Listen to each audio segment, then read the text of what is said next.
A week ago today, Paul Ryan accepted his party's nomination for vice president.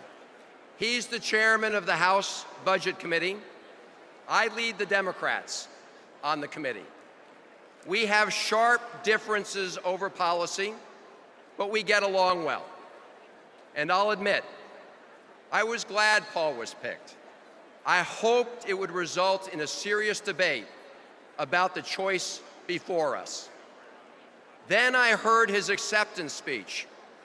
It kept the fact checkers up all night. You remember the Republicans had this gigantic clock in the arena showing the size of the national debt. And Paul told America, if you elect Republicans, we can fix that. But if Paul Ryan was being honest, he would have pointed to that debt clock and said, we built that.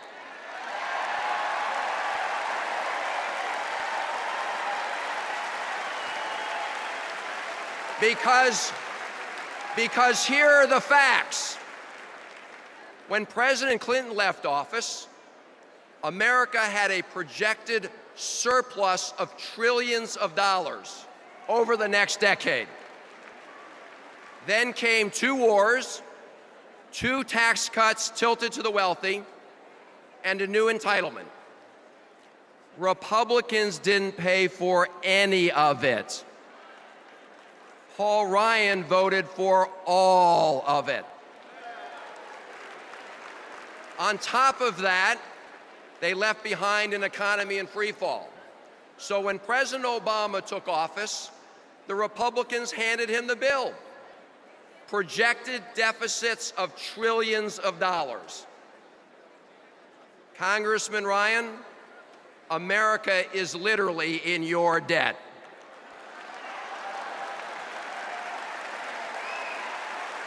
So President Obama went to work. He established a bipartisan commission to get smart folks from both parties together to develop a plan to reduce the deficit and to grow jobs. And guess what? It worked. They produced a balanced bipartisan plan that would cut $4 trillion from the deficit. You know, lots of Republicans voted for it, including Senator Coburn from Oklahoma. And Paul Ryan was on that commission. He voted against the plan. And last week, Paul Ryan criticized the president for not acting on the bipartisan plan that he himself opposed. Then he said President Obama doesn't have a plan to reduce the deficit. But the president does have a plan. Here it is, right here in my hand. The president submitted this plan to the Congress. It's on the internet. President Obama's plan uses the bipartisan commission's balanced approach.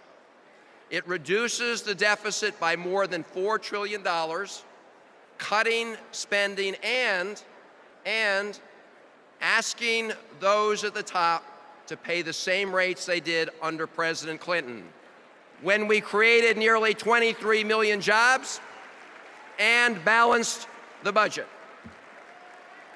So when Paul Ryan told America that President Obama didn't have a plan, that was false. The truth is, he and Mitt Romney just don't like the president's plan. They both pledged that they would never ask millionaires to pay one more dime to reduce our deficit. Mitt Romney even said he would reject a budget with $10 in spending cuts for every $1 in new revenue. And now a third grader can do the math. If you refuse to ask the wealthiest to pitch in, then you hit everybody else much harder. And that's exactly what the Romney-Ryan plan does. You know, they call their plan brave, bold, courageous. I ask all of you, is it bold to give millionaires another tax cut while forcing seniors to pay more for Medicare? Is it brave to reward companies that ship jobs overseas while cutting education here at home? And is it courageous to raise taxes on middle-class families while giving tax cuts to people with Swiss bank accounts? Look, Mitt Romney's and Paul Ryan's obsession with tax breaks for the wealthy is part of a rigid ideology. Give people like Mitt Romney a break and hope something will trickle down and lift others up. But this theory crashed in the real world. We all lived through the recession when jobs went down and the deficit went up. So when they say they'll turn around the economy, beware. They mean a U-turn back to the failed theory that lifted the yachts while the other boats ran aground. And don't buy the lie that asking the wealthy to contribute more is about punishing success. It's about asking them to share responsibility for reducing the deficit. It's about growing the economy, not from the top down, but from the middle out and the bottom up, making success possible for all Americans. This election is a choice. That choice will determine whether America is a place where people climb the ladder of opportunity and pull it up behind them, or whether America is a place where people who reach the top help the next person up. Which America do you believe in? You know the facts, you know the choice, and you know what we have to do: re-elect Barack Obama.